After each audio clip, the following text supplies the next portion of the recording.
Yeah, I'm just wondering about where the line went in the net. You're just going to run down, push them back down. That's fine. Go on and start on me. Oh, lovely. Exactly. Lovely.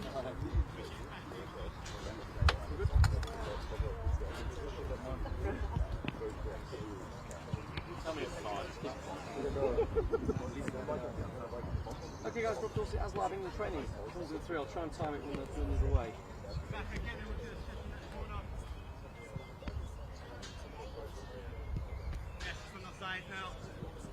Yeah, 23 of the 26-man England squad are out there training on the grass. You can see them out there now. And it's pretty muggy out here. We've got thunder in the air.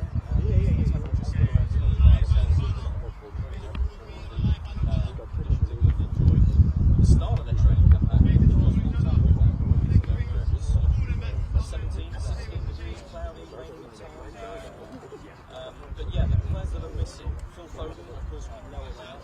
We're a little bit surprised not to see out there on the grass, but we understand they're going their own first programmes indoors, so everything really before this game against Slovakia on Sunday. For that wasn't to be, of course, we'll get to Saturday and then the game. Programmes away from the rest of that week. So but I don't get these things so seriously like the end of the season again, which is Mercy's still getting back to full fitness as well. Mercy's played 3 games in 10 days, as has Declan. And so 3 games in 10 days, look very closely at the medical reports, conditioning reports, and they make their training plans accordingly. See Luke Shaw out there at the back. He is out there training again, which is again a loss for Gareth Southgate as he plays the mix over the night. So he chatted to the same thing. He go and he said next day. Now, so there's maybe a lot of that. So that's what we're doing. I think this year we're going to do this not play for more than 4 months. If he gets any game time, games Slovakia. They've done the news.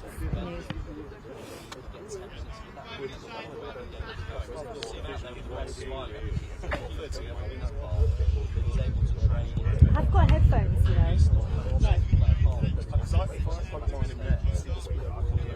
Yeah.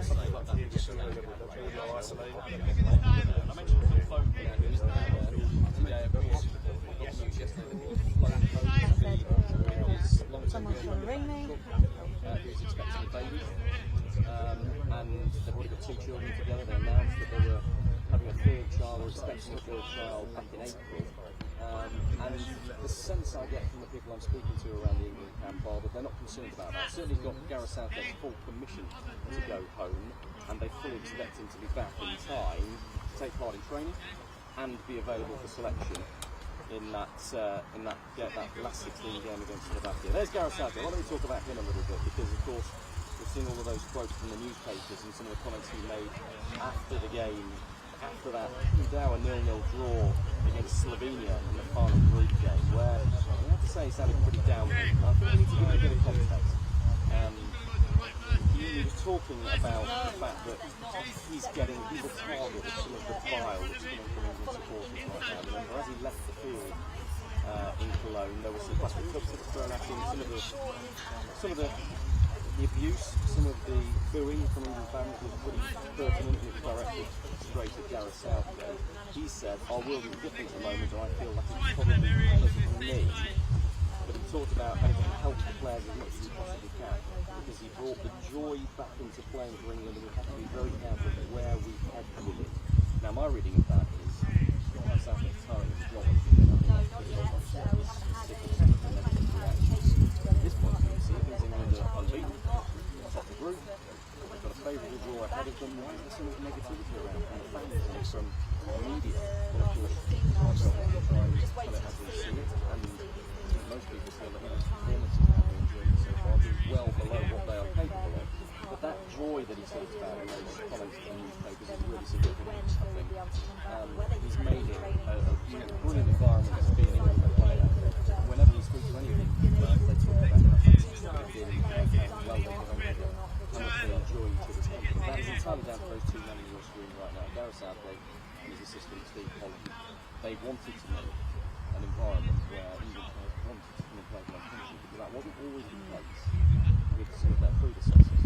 So it's clearly saying, we've got to make me the fullback. I've got broad on the shoulder. Please don't do it. Potentially, That's we it. haven't seen a substitute for the But last the wider picture is, of course, that Southgate's contract expires certainly looked a lot more comfortable than he did in the early stages of our time out here in Germany, to be honest. When I've seen him after the game in Frankfurt against Denmark, he was still really uncomfortable when he was walking around. Still following the individual training programme after that, and on Monday he was back on grass with the team. He got changed for the team, he was out there warming up for the pitch for the third game that we went to Cologne. he has ambitions to get back to the management time, but I think he's a little bit concerned about the negativity that he's doing in the stands and in the newspaper following him, and indeed on Sky Sports News, in the way that we're reflecting on how the team have done so far. So that's Gareth Southgate.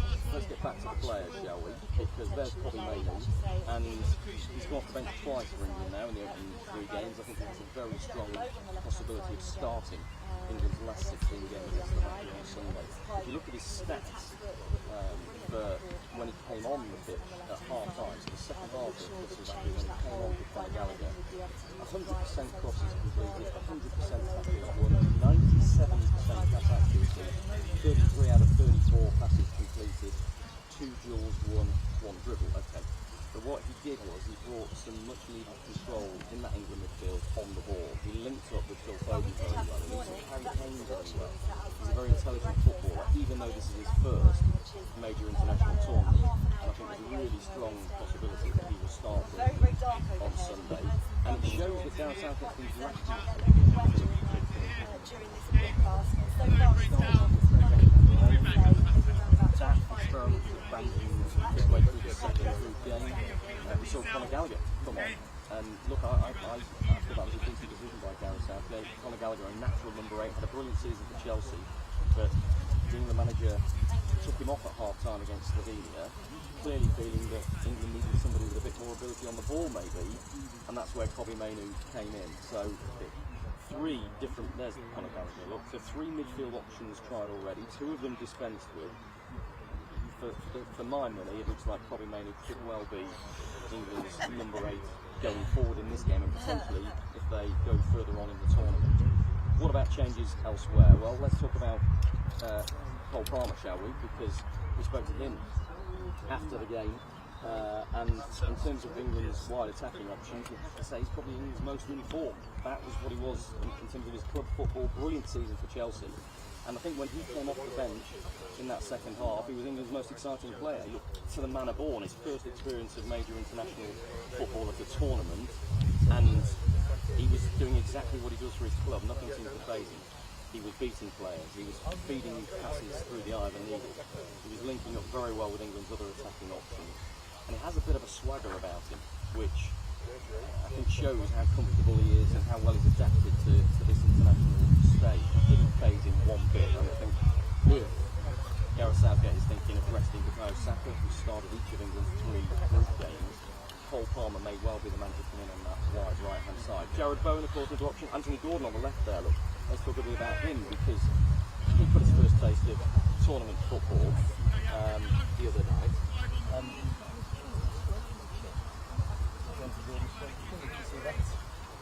When we interviewed him in the midfield after the game in Cologne. But Anthony Gordon got a minute, he came on the 89th minute and got 4 minutes of injury time. So 5 minutes of major tournament football, but even in that time I think he showed that he was trying to take on his fullback, he was trying to get in behind the Slovenia defence, something England hadn't done enough in this tournament. So I think if you have to consider him as an option if Phil Foden doesn't come back in time. Now, as I say, the indication, the expectation is that Phil Foden will be back in time to train and be available for selection against Slovakia, but we don't know. He's gone back to be with his pregnant girlfriend. We don't know any more detail than that. How much training is he going to miss? What sort of condition is he going to be in when he comes back? If he is not available, or Gareth Southgate has any doubts, I think Anthony Gardner has a really good shout. Let's see if we find Jude Bellingham, shall we? Because we can't stop talking about him. And look, I've done a piece on the Sky Sports app about Jude Bellingham, saying that I don't think he's fully fit. And I think this perhaps isn't the right way of describing it. I think he's tired. I think he's struggling, in truth, just by the sheer amount of football he's played in recent times. 105 games in 2 years that young man has played. And the mental fatigue too. He's now part of England's leadership group, a committee of 4. Harry Kane, Declan, Kieran, Trippier are the other 3. You've got 20-year-old Jude Bellingham, who turns 21 the day before England's last 16 games. Part of that leadership group. He's giving advice to that guy on your right there, Kobbie Mainoo. If he's got any queries, any concerns, it's Jude Bellingham they will go to. I'm told from people I've been speaking to that Jude Bellingham is very open to giving advice to some of the newbies in the squad, even players that are older than him, which is a slightly bizarre situation. So for me, he's been a little bit weary. I don't see any signs that Gareth Southgate is thinking of resting him, but if you look at his stats, it's very clear that they've gone south in each of England's 3 games. I don't think he can play the physical, pressing game that he has categorised his entire career and has shone through in his extraordinary season at Real Madrid this season. You would like to see him winning the ball in the left back position, as you want to see him breaking as England's highest man through defence and getting onto a ball over the top. It's that sort of energetic game, and I think we've seen him throwing his arms up a little bit in frustration. That's partly because of England's problems they've had with the pressing game, and he's been trying to press and others haven't. But I think also it's a bit of an indication that he's not comfortable with his own physicality right now. He can't impact the game as much as he would like. Interesting that he was talking in the Lions' Den to the FA today, and he was talking about England's route from here on, and saying that you can't take any game for granted. Slovakia are a real threat, and I think they are a threat to England in the form that they are right now, you have to say. But he's saying England are in a good place, they're ready to go, they've got no concerns about the form and fitness and conditioning of England's players right now.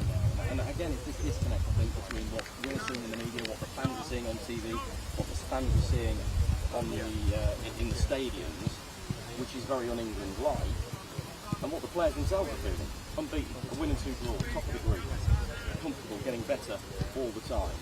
Let's finish up, shall we, by showing you Marc, who, for me, has been England's best player, the most consistent player in the whole of this tournament so far. We have real concerns, there is, but we had real concerns, didn't we? So much talk about Harry Maguire not being fit. Gareth Southgate tried so hard to get Harry Maguire here, so that it could be that traditional partnership with Maguire and Stones, which has served England so well under Gareth Southgate in the last 3 major tournaments. We haven't noticed the absence of Harry Maguire. Maybe in terms of attacking set pieces we've seen him missing, but Marc, for me, has been England's best player. His understanding, his communication with John Stones, his ability on the ball, how calm he is. In his first major tournament, I think it's been absolutely exemplary. And there's so much transfer talk about him right now, with good reason. He looks an absolute class act, and he will be speaking to the media a little bit later on. We will hear from Marc, and stay with us on Sky Sports News for that. It's going to be really interesting to hear exactly what he has to say. Marc talking to the media around 1:30 UK time, and as ever we'll bring that to you live on Sky Sports News.